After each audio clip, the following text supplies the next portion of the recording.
Welcome everyone, it's Lucas here. It's day number 1 of our Happy Back Challenge. Great to have all of you here. For the next 3 weeks, we'll be working together every single day and we'll spend 15 minutes, so it goes by very quickly, doing a strength pose to stabilize the muscles around our spine, a balance pose to help with the front, the back, the side to side, so that we have more muscular balance around our spine. And number 3 is flexibility, the mobility of our spine. We'll do that in a very, very simple, pragmatic way. These are corrective exercises. I want to make that clear in advance, which means they're not the sexiest poses. They're not the poses that you would put on Instagram. These are all poses to help us fix our back, but they're really, really effective. Every single day, your job is to simply join me live. We have quite a few of you here with me live. Or for those of you catching the replay, press play. Don't think about it. Just roll out your mat and do the practices. I'll show you a bunch of different modifications that'll be accessible for everyone. Less thinking, more practice. The goal is by the end of 21 days, hopefully you'll develop a habit. Let's get right into it, and then I'll talk to you more about how things work. If you've done some of my other flexibility challenges, remember, this is different in that our third pose of the day will be flexibility, but our first two will include some dynamics, some stirring, some standing, so a little bit different from what you might be used to. Let's jump right into things with a pose that's called woodpecker. Let me show you how it works. Stand with your feet about as wide as your hips, so not wider than your hips, but about as wide as your hips. Come up on your right toes, so pop up on your right toes, and your toes should land about in line with the arch of your foot. Right leg bent, left leg straight, right leg bent, left leg straight, and now hinge halfway at your hips. Shoot your arms back behind you like wings with your palms face down and your fingers spread. Gaze in front of you on the floor. Now hold this position, stand all the way up and pause. Good. Inhale here, exhale, lower halfway down. Good. Now inhale back up to stand.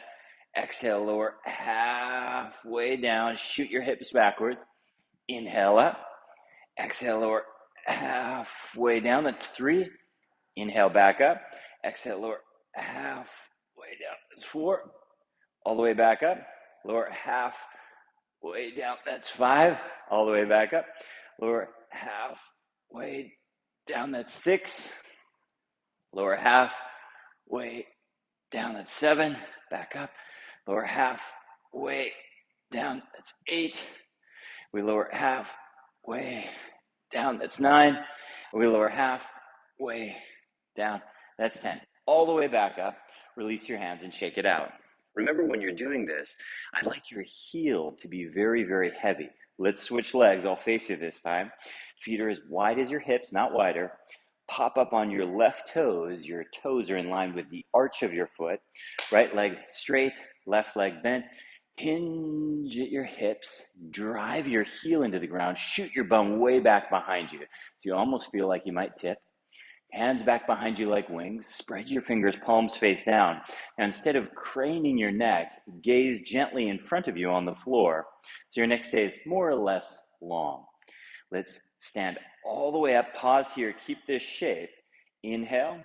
Exhale. Halfway down for 1. Inhale back up. Exhale, lower halfway down for 2. Inhale back up. Straight leg.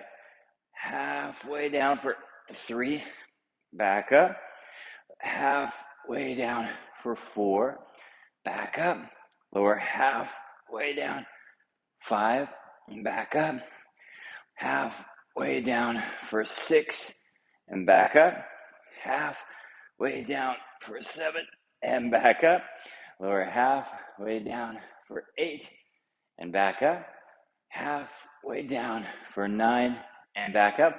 One more time. We lower halfway down, hips go back, stretch through your fingers, all the way back up to stand. Release your hands and shake it out.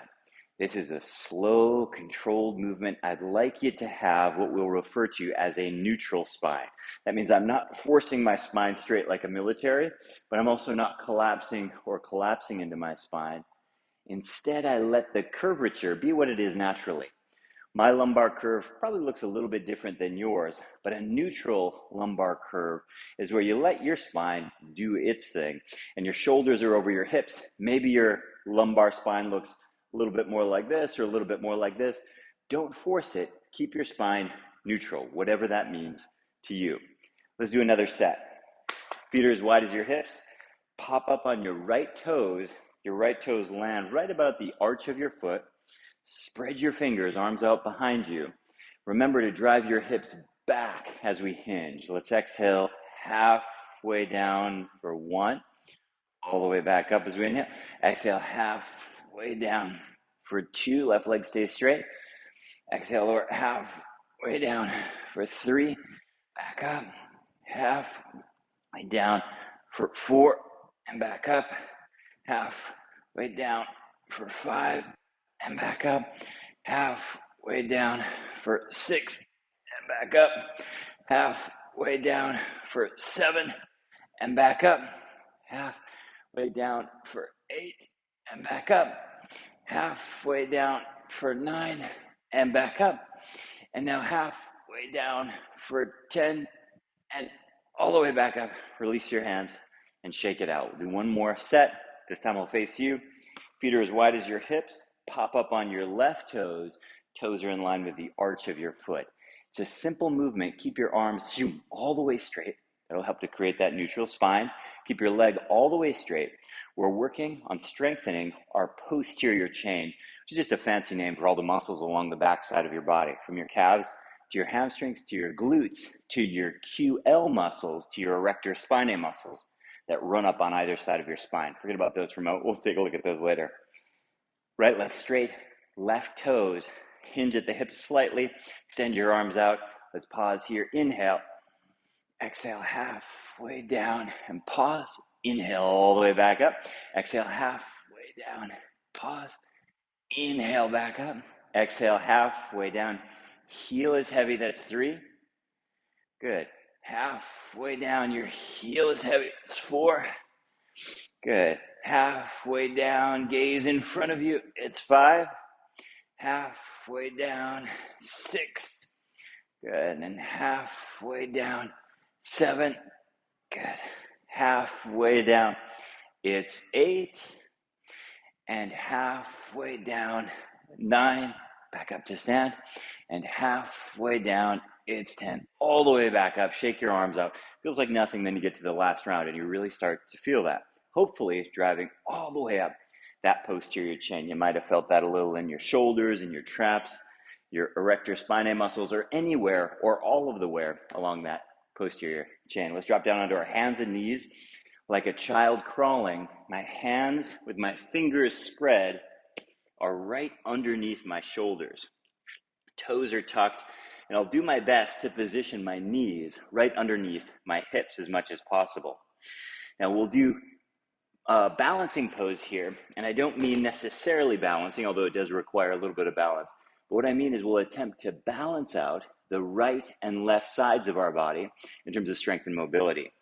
You stay there for a moment. Here's what it looks like. My right leg will go back and I'll point my toe, but not up high in the air. You'll have a tendency to go up. Keep it really low so it's in line with your shoulders. My right hand will come up, fingers spread, and then my hand faces towards the inside and my head drops down. And we'll do an isometric hold here, meaning we'll take the pose and we'll hold for 1 minute. Hands under your shoulders, fingers are spread. Left leg, let's start off together. Shoot your leg straight back. It'll have a tendency to go higher. I'd prefer it to even be slightly lower than your hip rather than higher. Brace through your core. Extend your right arm. Palm faces towards the middle of the room. Whoops. And here we go. For 1 minute, gaze down towards the floor and breathe here. Good. So while we're here in this pose, let me just explain to you a little bit more about this challenge. When we think about the health of our spine, we're chatting about our cervical spine, our thoracic spine, our lumbar spine, our sacrum, our sacroiliac joint. There's a whole bunch of stuff that we're chatting about. Dozens of joints, connective tissues, muscles, all the nerves that go in and around all of these different tissues and structures. And so our approach here that we take is to every day focus on strength and balance, like we're doing now here, and flexibility. And the idea is, with this approach, we at least know that we're moving in the right direction. We at least know that we're taking steps to heal, to stabilize, to mobilize our spine. Good. Lower your right hand down, lower your left leg down. Let's bounce into child's pose. 1, 2, 3. Back up to your hands and knees like a child crawling. This time your right leg straight back behind you, point your toe. This time your left hand straight ahead of you. Palm faces towards the inside, spread your fingers. Remember not to go up high with your leg or your hand. The goal here is to brace through your core, gaze in front of you so your ear and your arm are in one line. Now, when you're doing any of these poses, if you feel any kind of pinching, pain, nerve, radiating, bad stuff, assume it's no good. What if I felt lower back pain right now? What might I do? Lower my leg down. What might I do? Put my knee down. What might I do? Put the tip of my toe on the floor. Any of these modifications are totally appropriate. Your job is never to push through back pain.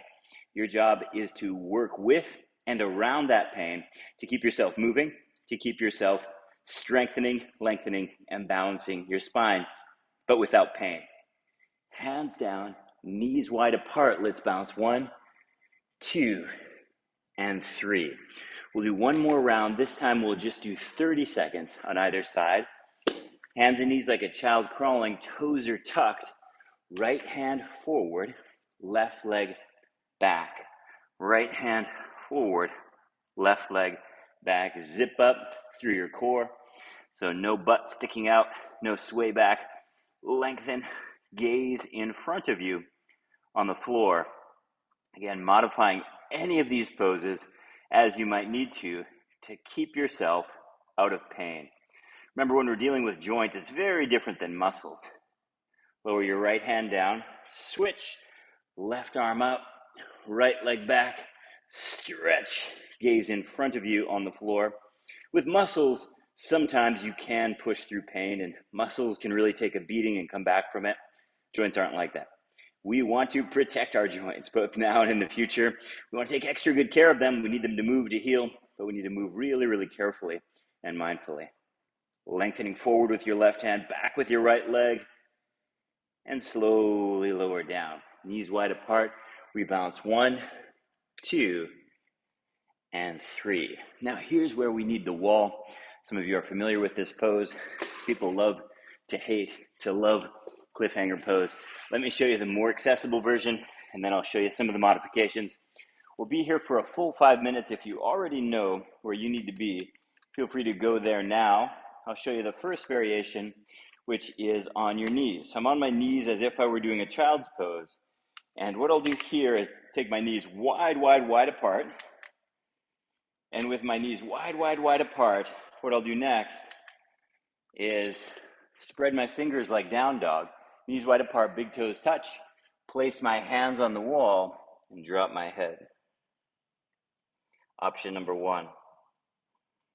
Option number 2, I'll go down onto the floor, cross my forearms and put my forehead on the floor with the top of my head right next to the wall.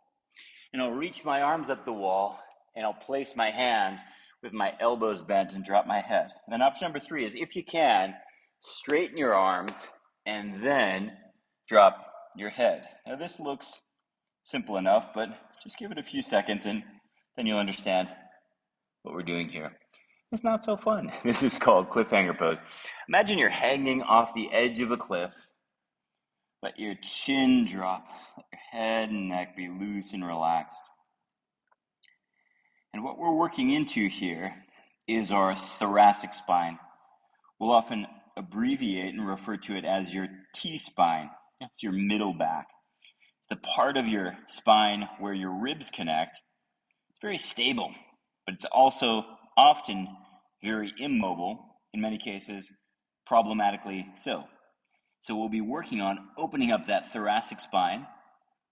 We often refer to this as upstream from our lower back, and it can make a huge difference when we think about that flexibility leg of our three-legged stool: strength, balance, and flexibility.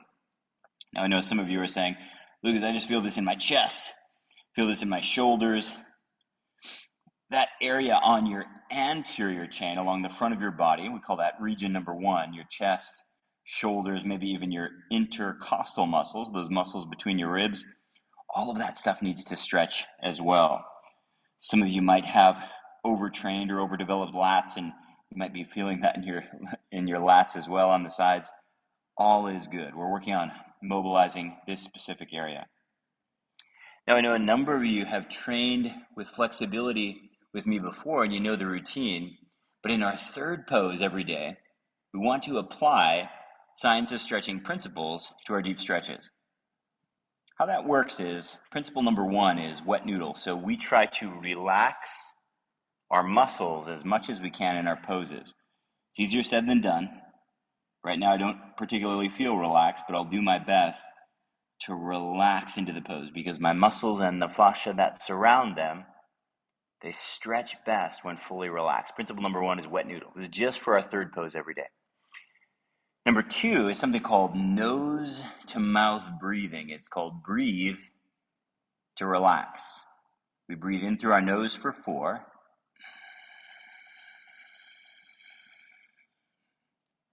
Then out through our mouth for 8 with a ha sound.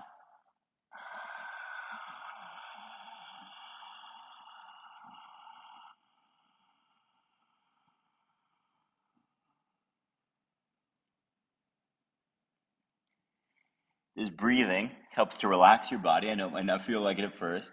Helps to turn off your stretch reflex.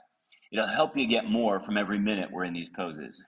Speaking of minutes, principle number 3 of science of stretching is about that little timer that's sitting next to me that glitched out, but luckily I got it working. It is, I'm giving you a 5-minute hold time, which I'm just going to warn you in advance. This is just kind of obscene for this pose. Many of you have bailed at about 2 or 3 minutes.